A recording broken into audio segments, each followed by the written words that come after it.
আল্লাহ রাব্বুল আলামিন এতিমদের প্রতি খুব মহব্বত ভালোবাসা রাখলেন। আমার আল্লাহ পাক সূরা নিসার 10 নম্বর আয়াতের মধ্যে বলেন, কি বলেছেন? ইন্নাল্লাযীনা ইয়াকুলুনা আমওয়ালাল ইয়াতামা যুলমান ইন্নামা ইয়াকুলুনা ফি বুতুনিহিম নারা।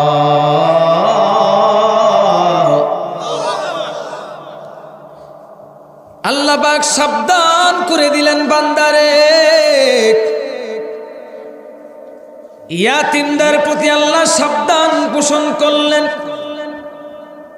ইয়াতিমদের জন্য বললেন, যারা ইয়াতিমের সম্পদ গুলাকে ভক্ষণ করবে, যারা গ্রাস করবে, আত্মসাৎ করবে, তারা যেন ইয়াতিমের সম্পদ আত্মসাৎ করে নাই, ওরা যেন জাহান্নামের অগ্নিকে ভক্ষণ করল।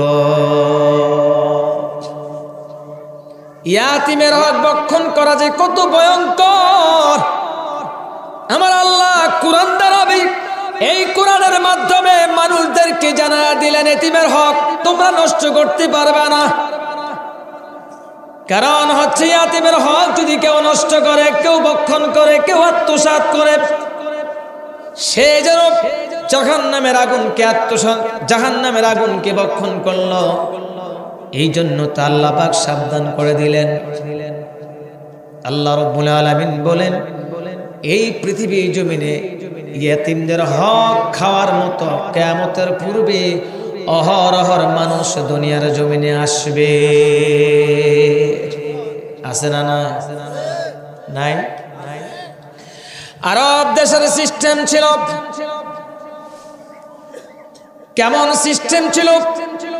তৎকালীন সময়ের কোন পিতা যদি ইন্তেকাল করে, ইন্তেকাল করার পূর্ব মুহূর্তে যখন ছোট ছোট বাচ্চারা জমিদার মধ্যে বেঁচে আছে, ওই সন্তানগুলাকে ডাক দিয়া বলে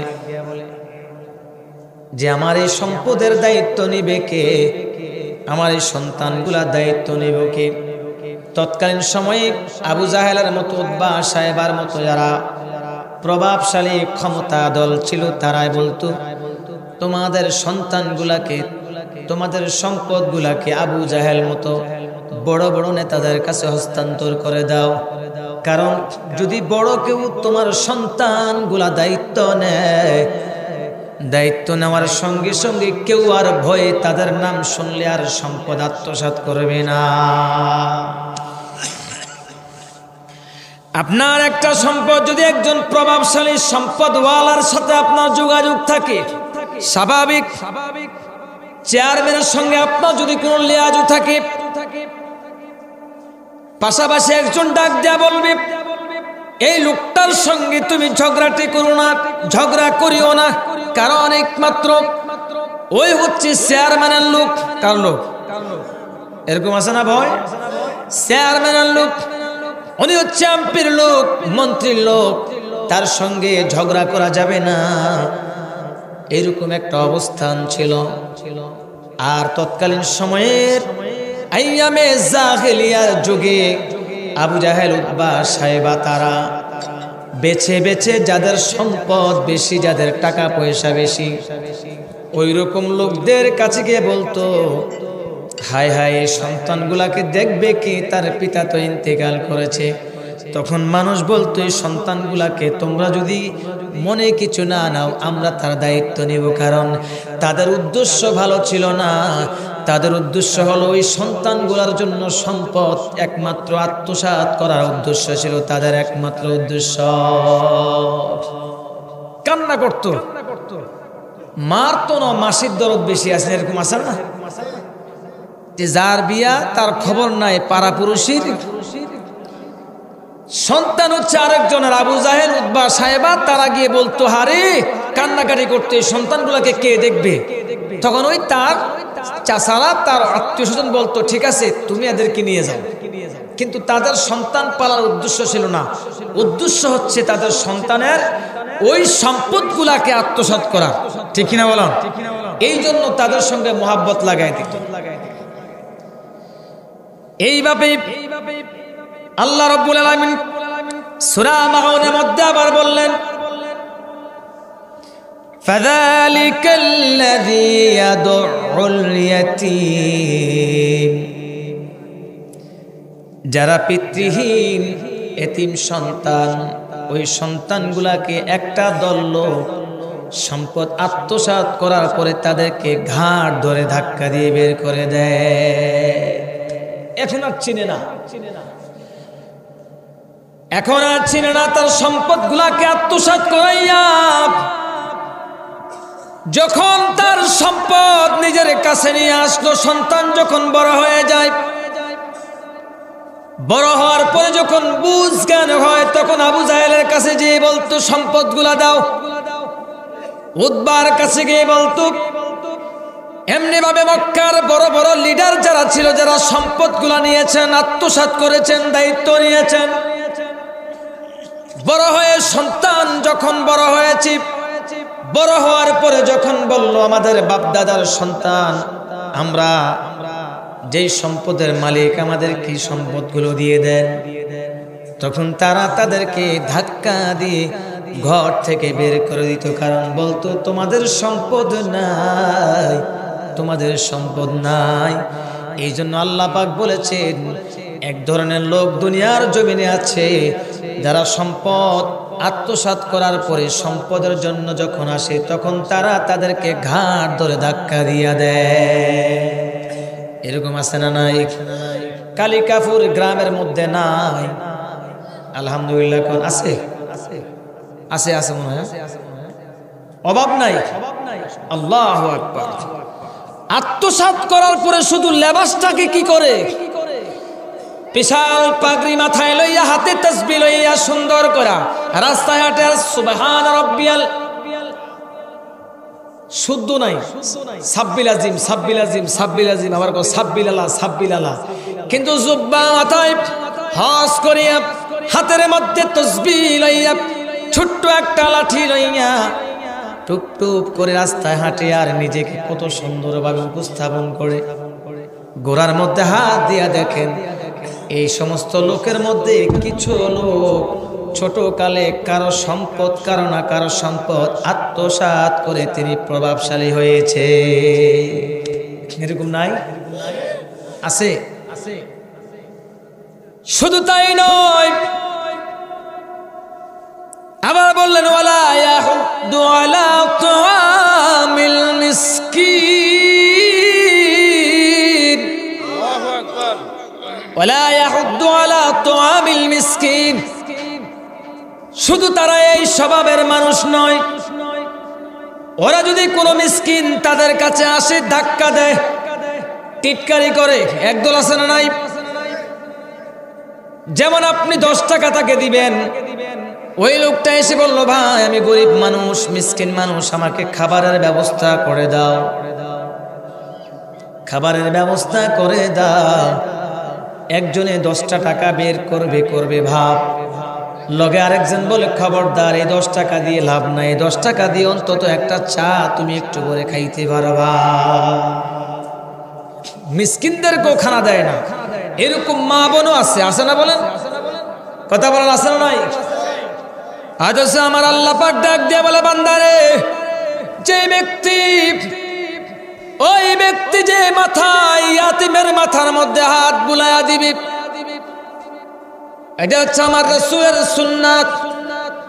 ইয়াতিমের মাথার মধ্যে যে হাত বুলায়া দিবি, এই হাত বুলা দেওয়ার কারণে আমি আল্লাহ রাব্বুল আলামিন তার সঙ্গে এতটা ভালোবাসায় মুক্ত হয়ে যাব। আমি আল্লাহর কাছে যে বান্দা ইয়াতিমকে ভালোবাসতো, তার পরিবারের একজন সদস্য হিসাবে গণে নিল, আমি রব্বুল আলামিন এই ইয়াতিমের উপরে হাত বুলানোর কারণে আমি রব্বুল আলামিন আমার এই বান্দার সকল সমস্যার সমাধানগুলো করে দিব।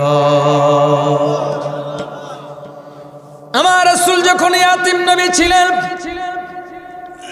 আমার রাসূল কি দুনিয়ার জমিনে ইয়াতিম অবস্থায় আসলেন?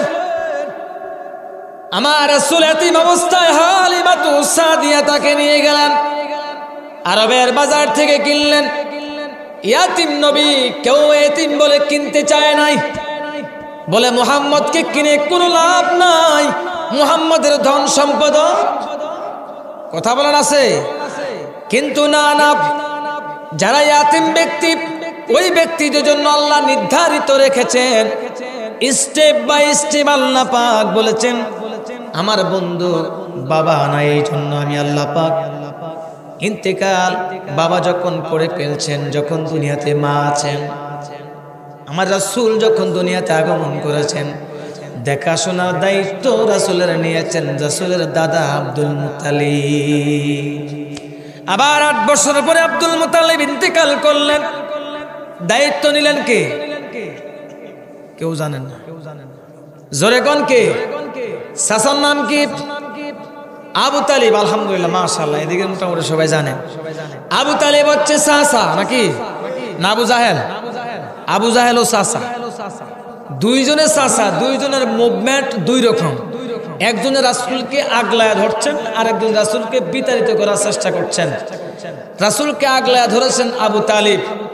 এই আবু তালিব এতটা ভালোবাসতেন, আবু তালিবের কারণে রাসূল বিভিন্ন দিক থেকে আল্লাহ পাক তাকে হেফাজত রেখেছেন। যখন আবু তালিব গরিব মানুষ, প্রভাবশালী একজন, সেই মক্কা নগরীতে প্রভাবশালী ধনী ব্যক্তি, ধনাত্ম বিধবা একজন নারী, কি নাম?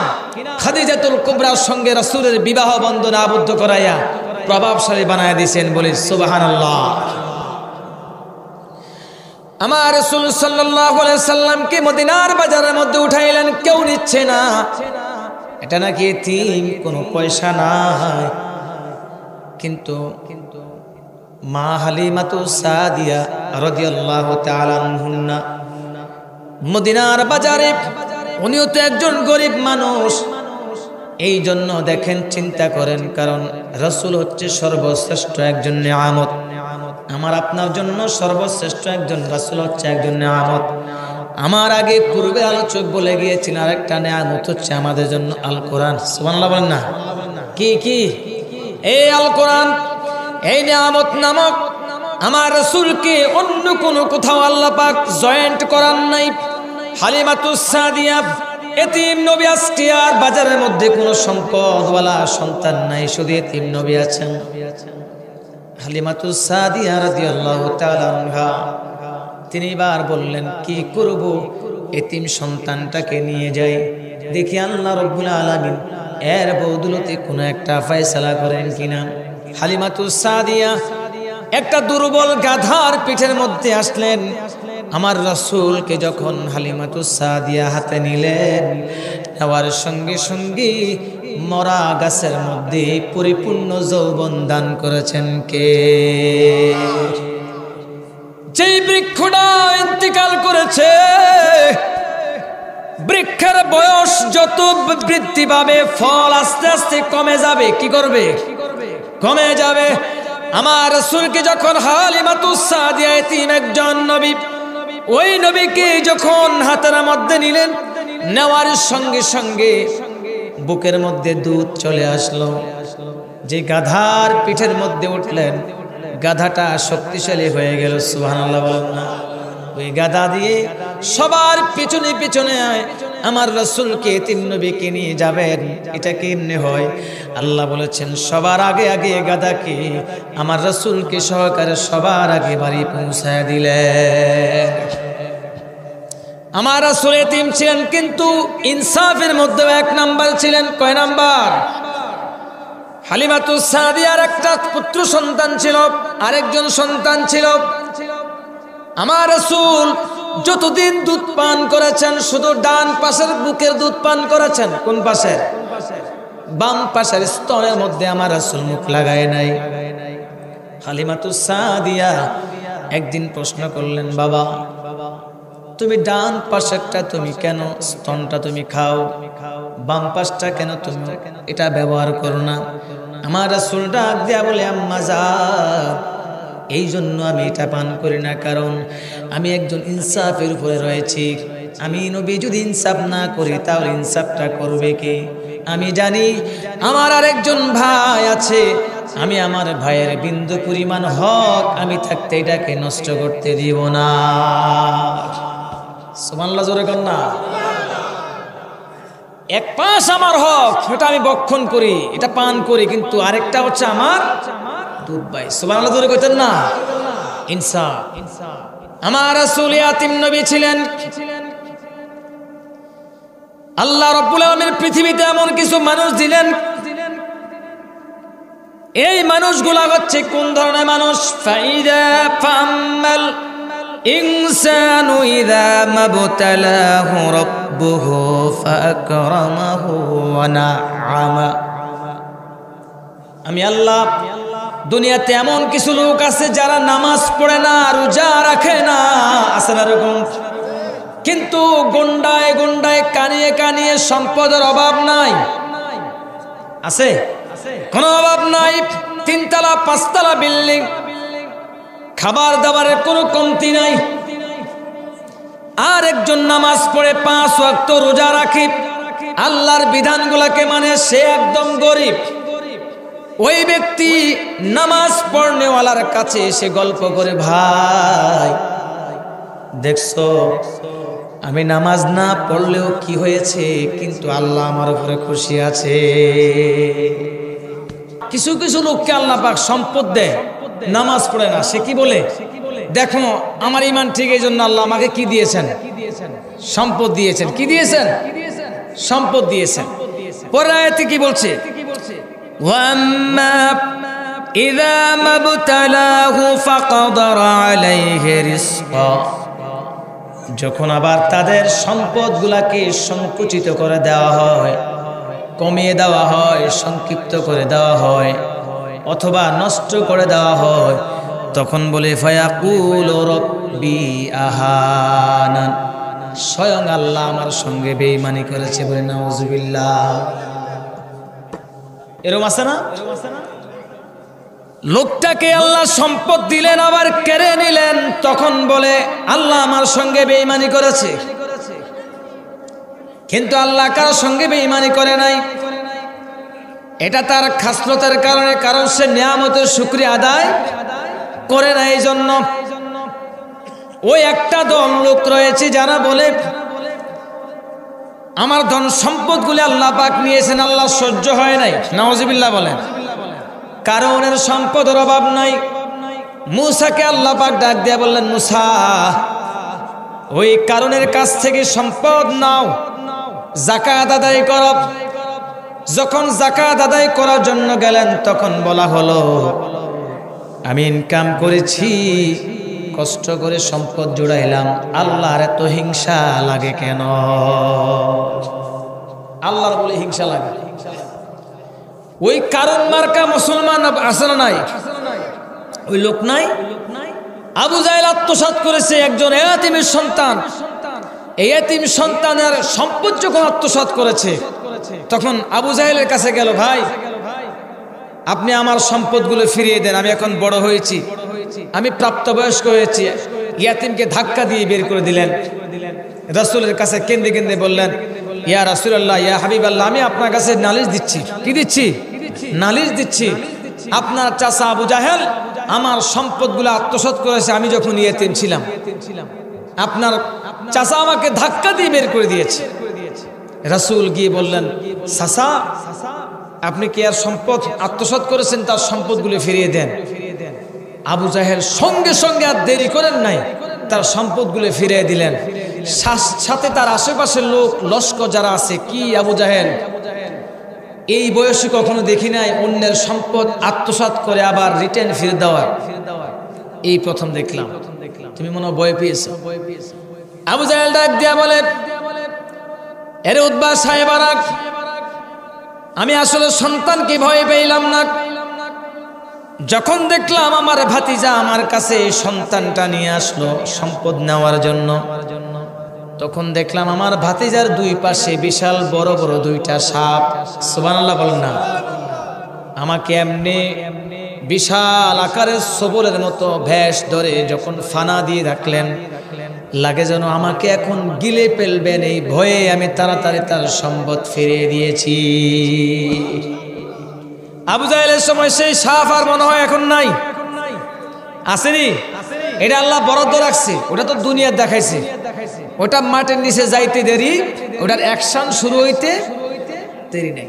এই জন্য আজকে থেকে সিদ্ধান্ত করবেন, যদি আত্মসাৎ করে থাকেন, শুধু ইয়াতিমের সম্পদ না, যার সম্পদ হোক, যদি কেউ 1 হাত পরিমাণ আত্মসাৎ করে থাকেন, যদি আপনি মরে শান্তিতে নিজের জীবনটা কাটাইতে চান কবরে, আগামী দিন তাকে গোপনে ডাক দিয়ে বলবা, বাবা 4টা আঙ্গুল এটা ভুলে চলে আসছে, তাড়াতাড়ি নিয়ে যাও। প্রয়োজনে 1 হাত ছেড়ে দিবেন, কারণ আপনি কারো 1 হাত পরিমাণ যদি জায়গা আত্মসাৎ করেন, জাহান্নামে আপনি আস্তে আস্তে আপনার জায়গাটা পরিপূর্ণভাবে ফুক্ত শক্ত করে নিলেন। নাউজুবিল্লাহ বলেন। এখন খাবেন না ছাড়বেন, খাইলে না ছাড়বেন। তার মানে অন্যের সম্পদ আত্মসাৎ করার মন মানসিকতা থেকে আমাদেরকে দূরে চলে আসতে হবে। এই জন্য আসুন, সংক্ষিপ্ত বিক্ষিপ্ত আলোচনা যতটুকু সম্ভব করেছি, এর মাঝে আপনারা যতটুকু আশা করে বুঝতে পারছেন, বুঝেন না ইনশাল্লাহ। আল্লাহ পাক যেন আমাদের সবাইকে সহিহ বুঝদান করে।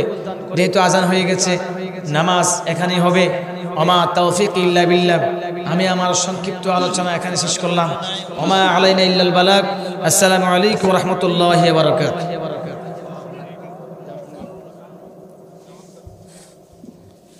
আলহামদুলিল্লাহ, আল্লাহ তাআলার লাখ কোটি শুকরিয়া। মহান আল্লাহ তাআলা আমার ভাইয়ের দীর্ঘ নেক হায়াত দান করুক। অত্যন্ত সাবলীল কণ্ঠে, মধুর ভাষায় সুন্দরভাবে আমাদেরকে কোরআন ও সুন্নাহ থেকে উত্তমভাবে নসিহত পেশ করেছেন। আমরা সকলেই আজকের এই নসিহতগুলি সঠিকভাবে আমল